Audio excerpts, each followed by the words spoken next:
Assalamualaikum warahmatullahi wabarakatuh, Sobat Rizky Al-Hafiz Channel. Kali ini saya akan membagikan kisah Muawiyah bin Abu Sufyan, dan jangan lupa tonton sampai selesai agar tidak gagal faham. Muawiyah bin Abu Sufyan menjadi orang besar sejak Rasulullah masih hidup, yaitu sebagai salah seorang penulis wahyu Al-Quran. Di zaman kekhalifahan Abu Bakar, Muawiyah adalah salah seorang panglima penting dalam penaklukan Syam. Pada masa Umar, Muawiyah telah muncul menjadi sosok yang unggul hingga Khalifah Umar menyerahkan Damaskus dan Balabak di bawah kepemimpinannya. Dan di masa Utsman, Muawiyah meraih puncak pencapaian yang gemilang, berhasil menaklukkan banyak wilayah di Syam, salah satu pusat kekuatan Romawi paling kokoh saat itu. Dan di masa itu pula, untuk pertama kali, umat Islam berhasil membentuk pasukan angkatan laut yang hebat, dan ini adalah jasa Muawiyah. Ketika Ali bin Abi Thalib menjadi khalifah, Muawiyah tidak mau berbaiat. Sikap Muawiyah ini kemudian memicu berbagai peristiwa besar, perang Siffin, peristiwa Tahkim, munculnya Khawarij, munculnya agama Syiah, yang hingga kini semua itu terus menjadi bahan kajian menarik. Di antara gerakan jihad yang dilakukan Muawiyah adalah menghadapi Romawi Bizantium yang berpusat di Konstantinopel, yang ketika itu adalah palang pintu benua Eropa. Dan yang paling spektakuler adalah keberhasilan Muawiyah menaklukkan Afrika Utara seluruhnya. Kemudian menaklukkan ke arah timur hingga mencapai Khurasan, Sijistan dan negeri-negeri seberang sungai Jaihun. Muawiyah telah mengabdikan hidupnya di jalan Allah selama 40 tahun, 20 tahun sebagai gubernur dan 20 tahun sebagai khalifah, yang sepanjang masa itu penuh dengan torehan jasa yang luar biasa bagi kaum muslimin. Di akhir hidupnya, ia membayat putranya Yazid. Di masa Yazid inilah cucu Nabi Al-Husain bin Ali terbunuh. Muawiyah diakui oleh kalangan Sunni sebagai salah seorang sahabat Nabi, walaupun keislamannya baru dilakukan setelah Mekah ditaklukkan. Ada pendapat lain yang menyatakan bahwa Muawiyah masuk Islam pada 7 Hijriah. Kalangan Syiah sampai saat ini tidak mengakui Muawiyah sebagai khalifah dan sahabat Nabi, karena dianggap telah menyimpang setelah meninggalnya Rasulullah. Ia diakui sebagai khalifah sejak Hasan bin Ali, yang selama beberapa bulan menggantikan ayahnya sebagai khalifah, berbaiat padanya. Dia menjabat sebagai khalifah mulai tahun 661, umur 58 sampai 59 tahun, sampai dengan 680. Terjadinya perang Siffin makin memperkokoh posisi Muawiyah dan melemahkan kekhalifahan Ali bin Abu Thalib, walaupun secara militer ia dapat dikalahkan. Hal ini adalah karena keunggulan saat berdiplomasi antara Amr bin As yaitu kubu Muawiyah dengan Abu Musa al-Asy'ari, kubu Ali, yang terjadi di akhir peperangan tersebut. Seperti halnya Amr bin As, Muawiyah adalah seorang administrator dan negarawan ulung. Muawiyah adalah sahabat yang kontroversial dan tindakannya sering disalah-artikan. Asal-usul Muawiyah, nama lengkap Muawiyah adalah Muawiyah bin Abu Sufyan bin Harb bin Umayyah bin Abdi Syams bin Abdi Manaf bin Qusay bin Kilab. Ia berasal dari Bani, klan Umayyah. Muawiyah memiliki kunyah, nama panggilan atau julukan. Kunyahnya adalah Abu Abdurrahman dan Al-Quraisy Al-Umawi Al-Makki. Ciri fisik Muawiyah adalah laki-laki yang berperawakan tinggi, berkulit putih, tampan, dan penuh wibawa. Umar bin Khattab juga berkata bahwa Muawiyah suka makan makanan yang lezat dan bergaya seperti raja. Umar berkata begitu bukan bermaksud menjelekkan Muawiyah, tapi hanya menginformasikan ciri khas Muawiyah. Bisa dimengerti mengapa Muawiyah melakukan hal itu karena ia memang berasal dari kabilah terpandang di masyarakat. Muawiyah adalah orang yang menyukai kebersihan orang tua Muawiyah. Ayahnya Muawiyah adalah Abu Sufyan bin Harb, seorang sahabat Nabi Muhammad. Sedangkan ibunya adalah Hindun binti Utbah, seorang sahabiyah, sahabat wanita Nabi Muhammad. Harapan orang tuanya, saat kecil, Abu Sufyan pernah melihat Muawiyah yang sedang merangkak, lalu berkata, "Anakku ini berkepala besar, dia pantas memimpin kaumnya." Hindun menjawab, "Hanya memimpin kaumnya saja. Seharusnya ia memimpin bangsa Arab seluruhnya." Muawiyah memiliki beberapa saudara. Mereka adalah sebagai berikut: Yazid bin Abu Sufyan, Utbah bin Abu Sufyan, Anbasah bin Abu Sufyan, Ummu Habibah binti Abu Sufyan, Ummul Hakam binti Abu Sufyan, Azzah binti Abu Sufyan, Umaymah binti Abu Sufyan. Muawiyah memiliki beberapa orang istri. Ada yang diceraikannya dan ada pula yang meninggal. Berikut adalah nama-nama mereka: Maisun binti Bahdal al-Kalbiyah. Muawiyah menceraikannya karena Maisun tidak betah tinggal di istana Muawiyah yang besar dan lebih mencintai desanya. Fahitah binti Karazah bin Abdu Amr bin Naufal bin Abdi Manaf. Kanut binti Karazah. Kanut adalah saudara Fahitah. Muawiyah menikahinya setelah Fahitah wafat. Dialah yang bersama Muawiyah saat pembebasan Siprus. Nailah binti Imarah al-Kalbiyah. Muawiyah mentalaknya karena sebuah persoalan. Muawiyah juga memiliki beberapa anak. Ini adalah nama-namanya yang tercatat: Yazid bin Muawiyah. Ia lahir dari Maisun binti Bahdal. Saat Muawiyah menceraikan Maisun dan kembali ke desanya, Yazid mengikuti ibunya. Jadi, masa kecilnya dihabiskan di desa ibunya, menghirup udara segar dan bahasa Arab fasih. Abdurrahman bin Muawiyah. Ibunya adalah Fahitah. Abdurrahman meninggal sewaktu masih kecil.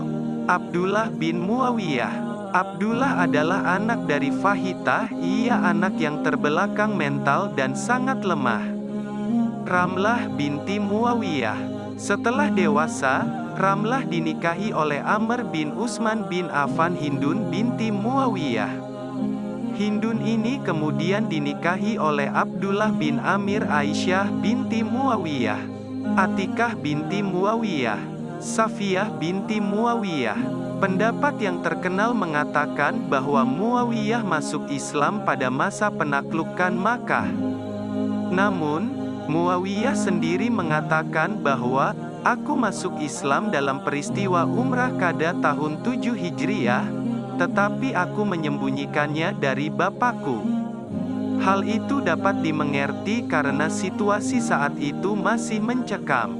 Selain itu, posisi Muawiyah cukup sulit, mengingat Abu Sufyan pada waktu itu masih kafir. Bahkan Abu Sufyan adalah pemimpin Quraisy dalam melawan Nabi Muhammad.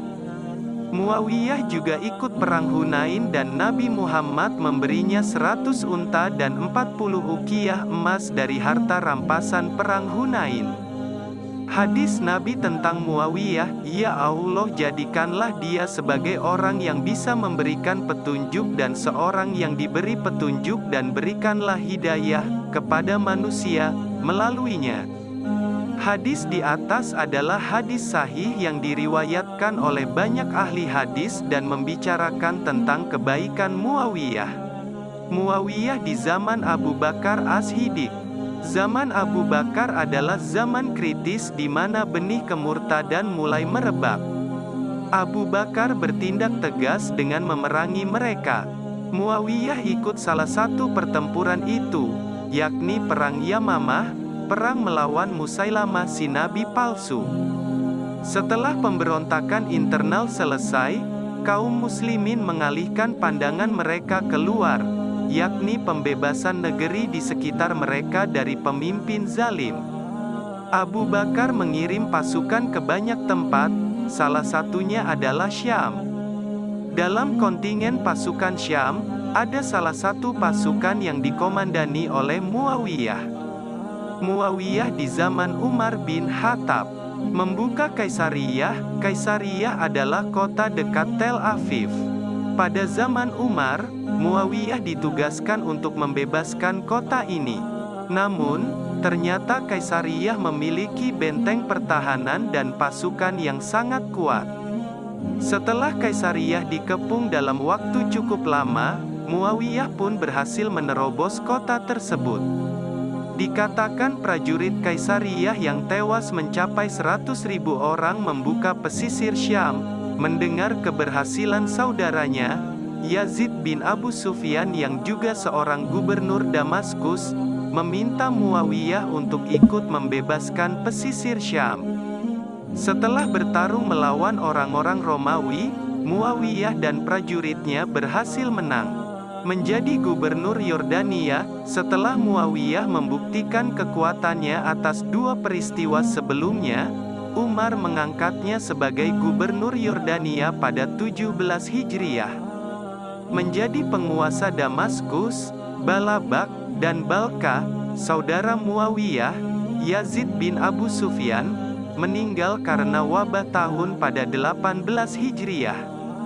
Sebagian ulama berpendapat tahun adalah wabah tetapi ada pula yang berpendapat tahun masih belum jelas termasuk kategori penyakit apa. Untuk mengisi kekosongan, Umar bin Khattab menugaskan Muawiyah untuk menggantikan posisi saudaranya memimpin Damaskus, Balabak, Baalbek, Yordania, dan Balka, Yordania. Membagi pasukan Islam, Bizantium dan Persia terus menyerang daerah perbatasan kekhalifahan. Untuk menahan hal itu, Muawiyah membagi pasukan menjadi dua, yakni pasukan musim panas dan pasukan musim dingin. Selain itu, Muawiyah menutup celah-celah di kota-kota perbatasan agar tak diserang. Muawiyah sempat memimpin penyerangan musim panas melawan Bizantium di 22 Hijriah. Membangun angkatan laut Islam, mayoritas kaum muslimin pada saat itu adalah orang Arab. Mereka adalah orang-orang yang tidak akrab dengan laut. Namun, Muawiyah menyadari pentingnya angkatan laut dan di zaman Umar ia mulai membangunnya. Sayangnya, Umar tidak mengizinkan Muawiyah memakai angkatan laut karena ia tidak mau kaum muslimin habis ditelan laut, karena mereka tidak familiar dengan laut. Angkatan laut baru dipergunakan pada zaman Utsman bin Affan untuk membebaskan Siprus. Muawiyah di zaman Utsman bin Affan menjadi gubernur penuh di Syam, sebagaimana Umar, Utsman bin Affan tidak memakzulkan Muawiyah. Bahkan, Utsman terus memberi Muawiyah kekuasaan sehingga Muawiyah menjadi gubernur daerah mayoritas Syam. Ia menguasai daerah yang sangat luas dan telah menjadi gubernur Utsman yang paling berpengaruh. Di awal pemerintahan Utsman, di Syam ada beberapa gubernur, yakni Muawiyah bin Abu Sufyan, Umair bin Sa'ad al-Ansari, dan Alqamah bin Khalid bin Walid Palestina. Namun, karena Umair sering sakit-sakitan, ia mengundurkan diri dari jabatannya. Utsman pun memberikan hims kepada Muawiyah. Setelah itu Alqamah wafat, Utsman pun memberikan Palestina kepada Muawiyah. Hal ini membuat Muawiyah menjadi gubernur Syam seluruhnya. Sampai akhir hayat Utsman, Muawiyah mengontrol daerah Syam. Pada zaman modern, Syam meliputi Palestina, Yordania, Lebanon, dan Syria. Bisa dibayangkan seluas apa daerah kekuasaan Muawiyah. Inspeksi militer ke perbatasan, pada zaman Utsman, Muawiyah cukup banyak melakukan inspeksi militer ke daerah perbatasan daerah kekuasaannya di Syam. Misalnya, pada 25 Hijriah ia menuju Antakya dan Tarsus, tahun 26 ia kembali melakukannya. tahun 31 Hijriah, Muawiyah berangkat ke Daruliyah. Perbatasan yang berbentuk kepulauan ia serahkan penjagaannya kepada Habib bin Maslamah. Muawiyah juga beberapa turun langsung memimpin pasukannya sampai merambah celah bukit di Konstantinopel. Setelah sebelumnya ditolak Umar, Muawiyah kali ini mencoba meyakinkan Utsman untuk memakai angkatan laut demi membebaskan Kubrus, Siprus. Utsman mengizinkannya dengan memberi syarat, Muawiyah harus membawa istrinya. Pasukan yang berangkat harus dengan kemauan sendiri. Jika ada yang tidak mau berangkat maka tidak apa-apa. Walaupun Muawiyah mempersilahkan masyarakat untuk memilih ikut ke Siprus atau tidak, kekhalifahan berhasil mengumpulkan armada hingga 1.700 kapal. Mereka tertarik karena sebuah hadis dari Ummu Haram binti Milhan, istri sahabat Nabi Ubadah bin Samit, yang menyebutkan bahwa akan ada sekelompok dari umatnya yang mengarungi laut seperti raja-raja di singgasana. Pada 28 Hijriah, 649 Masehi, mereka pun berangkat. Di pelabuhan, Abdullah bin Qais al-Jassi, Panglima Angkatan Laut, bermusyawarah dengan Muawiyah dan sahabat Nabi yang lain. Pasukan segera mengepung ibu kota Siprus dan mengatakan mereka tidak datang untuk mengambil alih Siprus, akan tetapi meminta mereka bekerja sama dengan kekhalifahan. Sebab selama ini Siprus menjadi daerah kekuasaan Bizantium sehingga menjadi duri dalam daging kekhalifahan. Tidak butuh waktu lama, Siprus pun menyerah dan menyetujui syarat-syarat berikut. Bila Siprus menyerang kaum muslimin, ia tidak akan dibela lagi. Siprus harus mengabarkan gerak-gerik Bizantium. Siprus harus membayar jizyah kepada kekhalifahan sebesar 7.200 dinar per tahun. Siprus tidak boleh mendukung Bizantium jika mereka menyerang kekhalifahan dan tidak membocorkan rahasia kekhalifahan. Kemudian Siprus mengingkari perjanjian pada 32 Hijriah. Siprus mengingkari perjanjian dengan kekhalifahan karena ditekan Bizantium. Kali ini Muawiyah datang kembali dan mengambil alih Siprus. Setelah menguasai Siprus, Muawiyah menyadari bahwa ternyata Siprus hanyalah pulau yang lemah. Tradisi militer mereka lemah sekali dan sering dijadikan boneka oleh Bizantium. Oleh karena itulah, Muawiyah menempatkan 12.000 pasukan di Siprus, mendirikan kota-kota baru, membereskan administrasi, menggaji tentara, dan melindungi Siprus dari serangan Bizantium. Muawiyah membantu Utsman menghadapi badai ujian. Di akhir pemerintahannya, Utsman menerima cobaan yang berat. Ia dituduh macam-macam oleh sebagian rakyatnya, mulai dari tuduhan menggelapkan harta, boros, mengangkat keluarganya sendiri untuk menduduki jabatan penting, dan sebagainya. Di masa-masa ini, Muawiyah terus membantu Utsman. Pada suatu hari di tahun 33 Hijriah, ada sekelompok orang yang mencari ribut di Kufah sampai hampir menyulut pertempuran. Utsman yang mendengar itu menyuruh Said bin Al-As, gubernur Kufah, mengirim mereka ke Syam untuk bertemu Muawiyah. Utsman memerintahkan Muawiyah untuk memperingati mereka dengan tegas, membuat nyali mereka ciut, menakut-nakuti mereka, dan mendidik mereka agar tidak membuat kerusuhan lagi. Muawiyah pun berkali-kali mendebat mereka dan berkali-kali pula menang. Di akhir debat mereka kalah dan marah, lalu merenggut jenggot Muawiyah. Muawiyah pun mengancam mereka agar jangan macam-macam terhadap dirinya. Ancaman itu membuat mereka mundur. Muawiyah mengirim surat kepada Utsman dan mengatakan bahwa mereka berbicara dengan lidah setan. Utsman mengirim mereka ke Kufah kembali.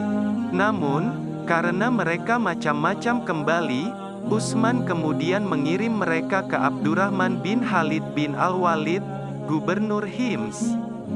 Di sini mereka baru tidak berani macam-macam karena Abdurrahman adalah anak Khalid bin Al-Walid dan dia adalah seorang laki-laki yang berkarakter sangat keras seperti ayahnya.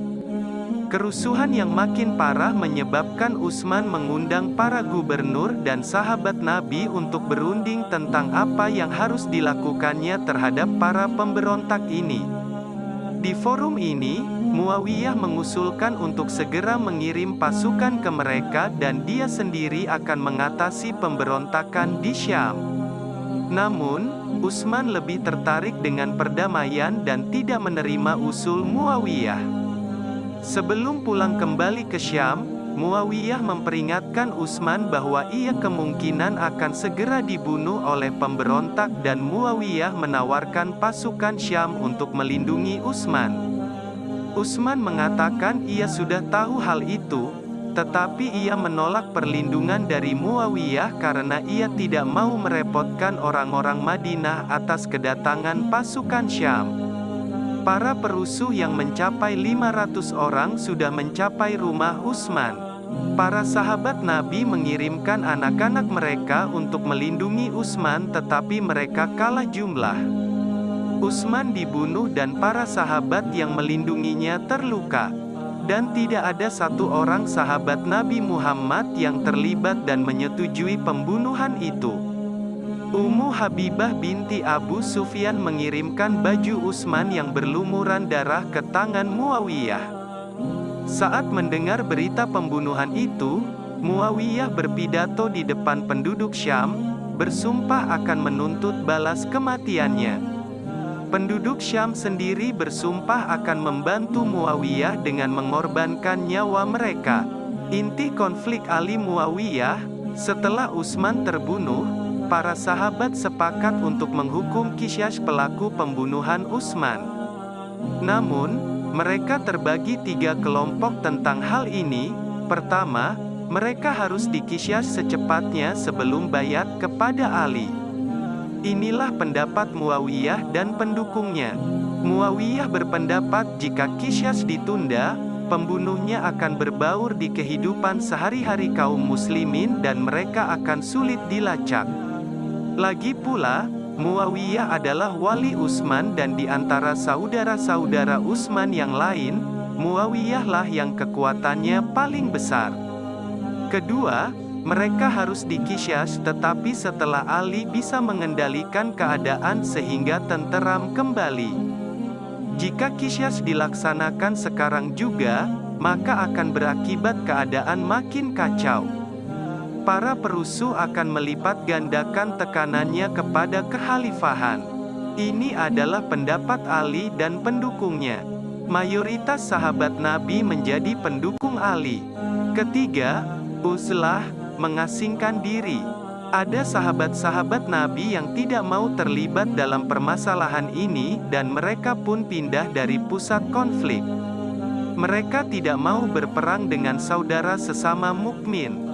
Mereka adalah Abdullah bin Umar, Sa'ad bin Abi Waqqas, dan lainnya. Inti dari permasalahan Ali Muawiyah adalah perbedaan cara qisyas ini.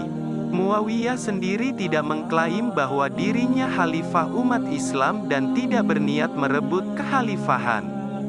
Hanya saja ia dan penduduk Syam tidak mau bayat, sumpah setia, kepada Ali karena permasalahan terbunuhnya Utsman tersebut. Ketika kita melihat kondisi zaman Ali lewat kacamata abad modern, kita bisa dengan mudah menilai. Tetapi bagi orang yang hidup di zaman itu, situasi pada saat tersebut sangat pelik. Menurut mayoritas ulama, dalam persoalan rumit itu yang lebih mendekati kebenaran adalah pendapat Ali karena bagaimanapun juga perdamaian negara lebih diutamakan. Muawiyah pernah ditanya, "Apakah kau penentang Ali?" Muawiyah menjawab, "Tidak demi Allah. Sesungguhnya aku benar-benar mengetahui bahwa dia lebih utama dariku dan lebih berhak memegang khilafah dariku. Akan tetapi, sebagaimana yang kalian ketahui bahwa Utsman dibunuh dalam keadaan teraniaya dan aku, sepupu Utsman, akan menuntut darahnya. Datanglah kepada Ali dan katakan, serahkan para pembunuh Utsman kepadaku dan aku akan tunduk kepadanya." Orang-orang segera menemui Ali dan mengatakan perkataan Muawiyah, tetapi Ali tidak mengabulkannya. Karena situasi makin memanas, akhirnya terjadilah perang Jamal dan perang Siffin antara kubu Ali dan Muawiyah. Terbunuhnya Ammar bin Yasir menjadi kunci selesainya perang ini karena Nabi Muhammad pernah mengabarkan bahwa yang membunuh Ammar adalah kelompok pembangkang. Yang membunuh Ammar bin Yasir ternyata adalah Abu Al-Gadiyah Al-Juhani dari pihak Muawiyah. Ia bukanlah sahabat Nabi. Terbunuhnya Ammar membuat kedua kelompok terguncang dan sepakat untuk berdamai.